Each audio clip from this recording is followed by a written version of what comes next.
Sementara pemirsa, Duta Besar Republik Islam Iran untuk Indonesia Muhammad Boroujerdi angkat suara terkait nasib kapal tanker Pertamina yang masih tertahan di Selat Hormuz. Yang mengatakan kondisi Selat Hormuz saat ini sedang tidak biasa. وضعیت منطقه خلیج فارس و تنگه هرمز عادی نیست. شرایط در اونجا بسیار شکننده و خطرناکه و به همین دلیل کشتی‌هایی که میخوان از اونجا گذر کنن باید پروتکل‌های زمان جنگ رو رعایت کنند. برای رعایت این پروتکل‌ها همه کشتی‌ها موظفند که تک تک با طرف ایرانی کنترل کننده و تأمین کننده امنیت در تنگه هرمز تماس بگیرند و با رعایت پروتکل‌ها رد بشن. من امیدوارم که کشتی‌های اندونزی هم به زودی مذاکراتشون رو با طرف ایرانی آغاز کنند و به سلامت از تنگه هرمز رد بشن. Sementara Presiden Amerika Serikat Donald Trump mengeluarkan peringatan keras bernada ancaman terhadap China.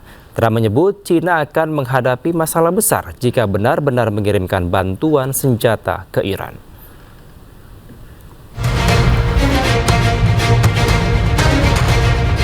Intelijen Amerika Serikat membeberkan indikasi kuat China tengah bersiap mengirimkan sistem pertahanan udara baru ke Iran dalam beberapa pekan ke depan. Pengiriman ini diduga akan disalurkan melalui negara ketiga guna menyamarkan asal-usul senjata di tengah upaya mediasi gencatan senjata Amerika Serikat dan Iran. Presiden Amerika Serikat Donald Trump langsung mengeluarkan peringatan keras bernada ancaman terhadap China. Trump mengatakan China akan menghadapi masalah besar jika benar-benar mengirim senjata ke Iran.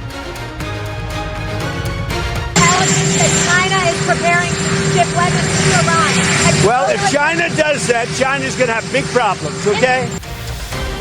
Sementara China melalui juru bicara kedutaan besarnya di Washington membantah dan meminta Amerika Serikat menahan diri dari tuduhan tanpa dasar. China mengklaim tidak pernah memberikan senjata kepada pihak manapun.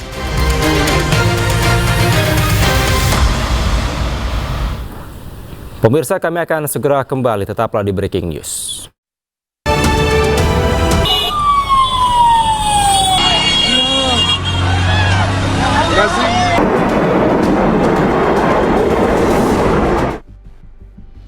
Perundingan damai antara Amerika Serikat dan Iran gagal menghasilkan kesepakatan untuk mengakhiri perang. Pihak Amerika mengatakan kegagalan dikarenakan Iran tak mau menerima syarat-syarat yang ditawarkan Amerika. Menurut Wakil Presiden Amerika, salah satu poin yang tak mencapai kesepakatan adalah permintaan Amerika yang meminta Iran untuk menghentikan produksi senjata nuklir. We've been at it now for 21 hours and we've had a number of substantive discussions with the Iranians. That's the good news. The bad news is that we have not reached an agreement, and I think that's bad news for Iran much more than it's bad news for the United States of America. So we go back to the United States having not come to an agreement. We've made very clear what our red lines are, what things we're willing to accommodate them on, and what things we're not willing to accommodate them on. And we've made that as clear as we possibly could, and they have chosen not to accept our terms. But the simple question is, do we see a fundamental commitment of will for the Iranians not to develop a nuclear weapon, not just now, not just 2 years from now, but for the long term? We haven't seen that yet. We hope that we will. Sementara itu, Ketua Komisi Keamanan Nasional Parlemen Iran menyatakan tetap tidak mempercayai Amerika meski telah terlibat dalam fase negosiasi. Iran juga menegaskan masalah Selat Hormuz bukanlah hal yang masuk dalam poin negosiasi dengan Amerika. توصیه‌ای داریم. توصیه اون اینه که آمریکایی‌ها اگر میخوان بیشتر از این آبروشون نره، اینقدر خلاصه خودشون رو به ریسمان کثیف و ضعیف رژیم صهیونیستی گره نزنن. خوب است آبروی آمریکا رو بیشتر از این نبرن. سیاست‌گذاری در کشور تو حوزه‌های کلان و راهبردی خب قطعاً با نظر رهبر انقلاب اسلامی است. موضوع تنگه هرمز موضوعی نیست که ما با مذاکره بازش کنیم، با مذاکره ببندیمش و این رو بخوایم بگیم امروز مذاکره.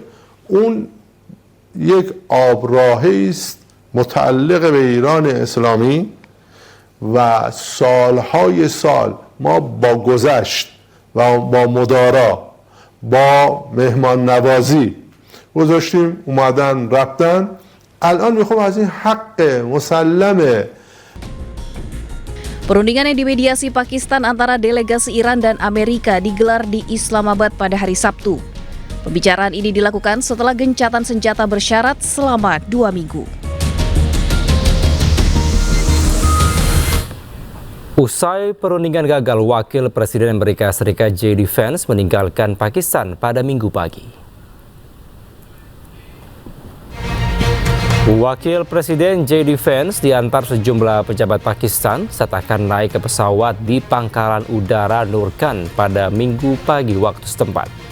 Perundingan perdamaian Washington-Iran buntu karena Iran dinilai menolak mundur dari pengembangan program senjata nuklir yang menjadi salah satu syarat utama dari pihak Amerika Serikat.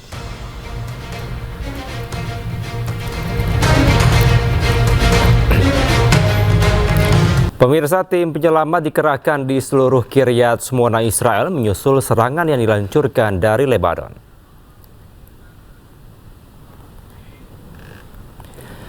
Laporan awal menunjukkan gangguan tersebut disebabkan oleh kerusakan pada infrastruktur tegangan tinggi. Alhasil daerah tersebut pun mengalami mati listrik. Hari Jumat waktu setempat terdapat serangan susulan di mana gelombang serangan pesawat tak berawak dan roket yang dilaporkan diluncurkan dari Lebanon. Pemerintah pun mengerahkan petugas dan tim penyelamat untuk menyisir dan evakuasi warga dari bangunan yang rusak akibat pecahan peluru dan puing-puing yang berjatuhan.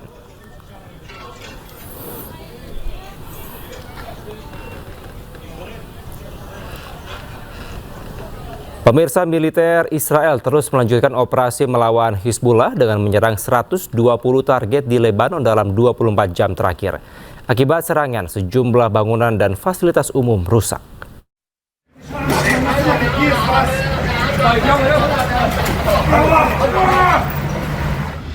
Petugas mengangkut jenazah anggota pasukan keamanan negara Lebanon yang tewas dalam serangan udara Israel di Nabatiyeh. Pemerintah Lebanon mengonfirmasi serangan Israel terhadap istana pemerintah Nabatiyeh Serail menewaskan 13 personel kantor Direktorat Regional Keamanan Negara Nabatiyeh. Serangan Israel di Nabatiyeh menyebabkan sejumlah bangunan dan fasilitas umum rusak. Jumlah korban tewas akibat konflik yang berlangsung sejak 2 Maret hingga 11 April telah meningkat menjadi 953 orang. Militer Israel terus melanjutkan operasi melawan Hizbullah dengan menyerang 120 target di Lebanon dalam 24 jam terakhir. Eskalasi ini terjadi menjelang pertemuan delegasi tingkat tinggi Amerika Serikat dan Iran untuk menggelar negosiasi perdamaian di Islamabad, Pakistan pada 11 April. Tidak hanya serang pangkalan di Mismar, pejuang Hizbullah juga merudal pangkalan Zionis di Stella Maris, Israel.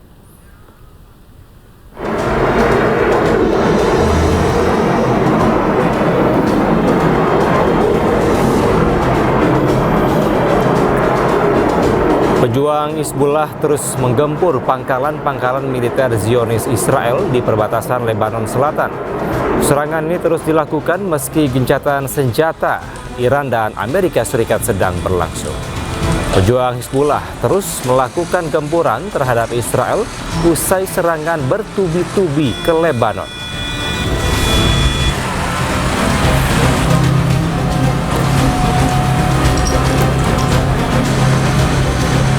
Pejuang Hizbullah juga melakukan serangan ke pangkalan Zionis Israel di Al-Bayada, Lebanon Selatan menggunakan drone.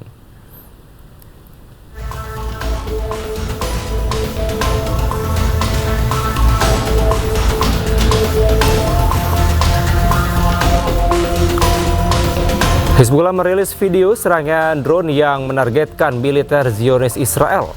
Pada serangan drone Hizbullah ini berhasil menyasar pangkalan Israel di Lebanon Selatan. Pejuang Hizbullah terus menggempur pasukan Zionis Israel.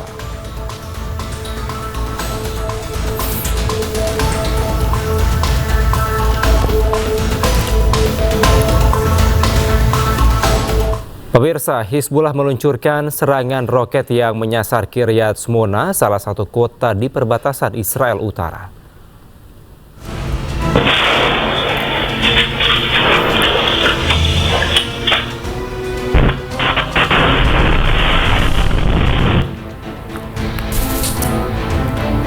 Nampak dalam video rudal Hizbullah meluncur dan menyasar bangunan yang berada di Kiryat Shmona. Akibat serangan tersebut, bangunan nampak rusak parah hingga menimbulkan asam hitam pekat. Usai mereda, sejumlah petugas nampak berjaga di lokasi ledakan.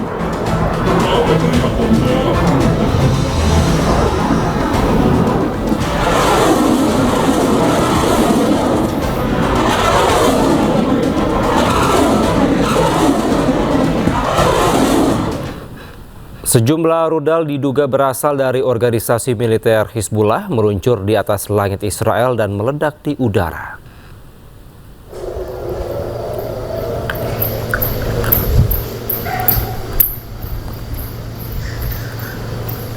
Luncuran rudal menerangi langit kota Naharia di bagian utara Israel. Sirine pun berbunyi memerintahkan warga agar waspada dan evakuasi diri. Sejumlah rudal bahkan meledak di udara. Diduga rudal berasal dari organisasi militer Hizbullah di Lebanon.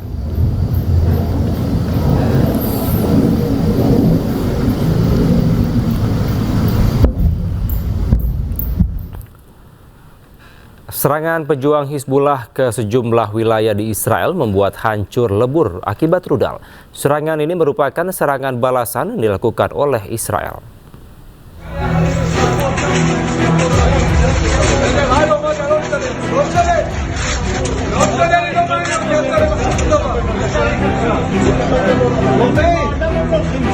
Serangan rudal pejuang Hizbullah mengakibatkan kebakaran sejumlah rumah di wilayah Kiryat Shmona, Israel. Terlihat sejumlah tim penyelamat kewalahan melakukan pemadaman dan evakuasi korban dari lokasi kebakaran.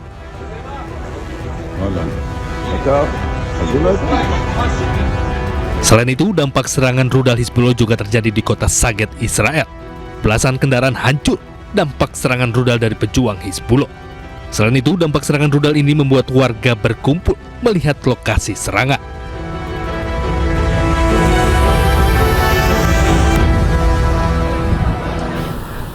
Pemirsa, ribuan warga Israel menggelar aksi protes anti perang di Tel Aviv pada Sabtu waktu setempat.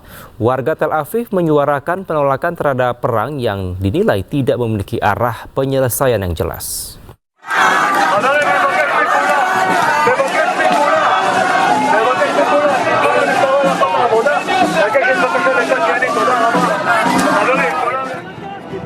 Ribuan demonstran turun ke jalan di Tel Aviv Sabtu waktu setempat untuk menyuarakan penolakan terhadap perang AS Israel dengan Iran yang dinilai tidak memiliki arah penyelesaian yang jelas. Massa membawa potret korban serta spanduk bertuliskan hentikan mesin perang dan perang tanpa strategi keluar adalah bunuh diri nasional. Sejumlah demonstran juga tampil dengan menggunakan topeng Perdana Menteri Israel Benjamin Netanyahu sebagai bentuk kritik terhadap kebijakan pemerintah Israel.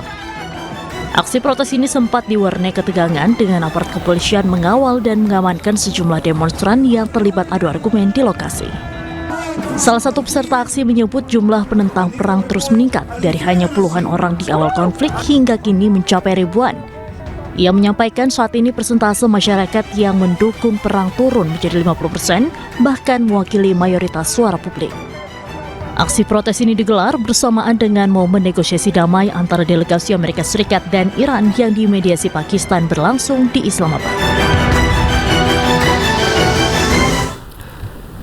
Kami akan segera kembali, tetaplah di Breaking News.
Pemirsa, televisi pemerintah Iran menayangkan rekaman yang menunjukkan 3 kapal tanker tertahan di Selat Hormuz beberapa jam setelah perundingan antara Iran dan Amerika Serikat di Islamabad.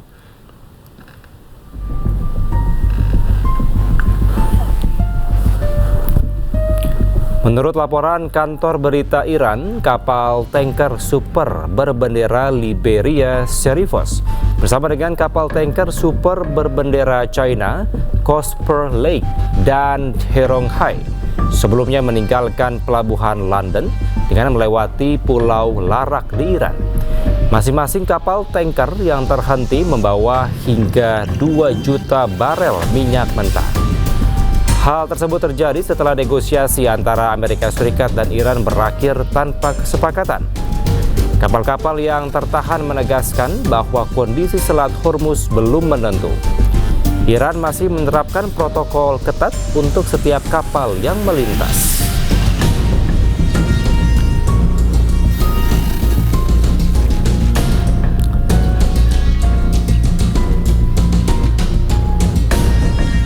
Sementara Wakil Presiden Amerika Serikat J.D. Vance meninggalkan Pakistan setelah negosiasi dengan Iran terkait upaya mengakhiri perang buntu. Wapres Amerika Serikat tinggalkan Pakistan pada Minggu pagi.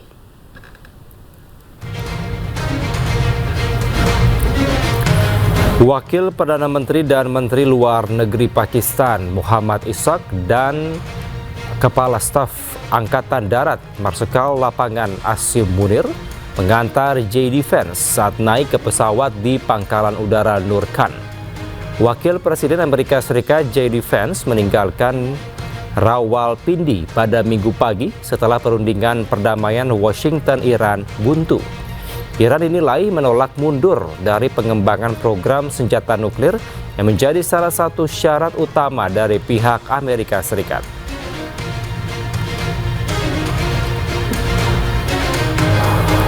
Well, good morning, everybody. And let me say a couple of notes of appreciation. First of all, to the Prime Minister of Pakistan and to Field Marshal Munir, who were both incredible hosts. And whatever shortcomings in the negotiation, it wasn't because of the Pakistanis, who did an amazing job and really tried to help us and the Iranians bridge the gap and get to a deal.